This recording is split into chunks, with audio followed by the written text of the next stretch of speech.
خبر شامل کرتے ہیں۔ بیورو چیف محمد سجاد کی رپورٹ کے مطابق اسلحہ ناجائز رکھنے والوں کے خلاف کامیاب کارروائی جاری۔ Shaista Nadeem district police officer Khushab کی ہدایت پر ناجائز اسلحے کے خلاف چلائی جانے والی مہم کے سلسلے میں ایس ایچ او تھانہ قائد آباد کی زیر نگرانی کامیاب کارروائی۔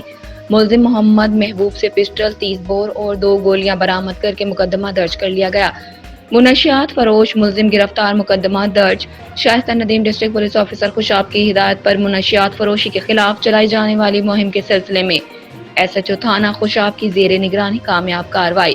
ملزم عتیق الرحمان سے 1.5 کلو گرام چرس برآمد کر کے مقدمہ درج کر لیا گیا۔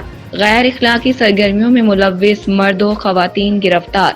شائستہ Nadeem district police officer Khushab کی ہدایت پر ایس ایچ او تھانہ صدر جوہر آباد کی زیر نگرانی قبہ خانہ پر ریڈ۔ قبہ خانہ سے 4 خاتون سمیت 8 افراد گرفتار۔ ترجمان خوشاب پولیس۔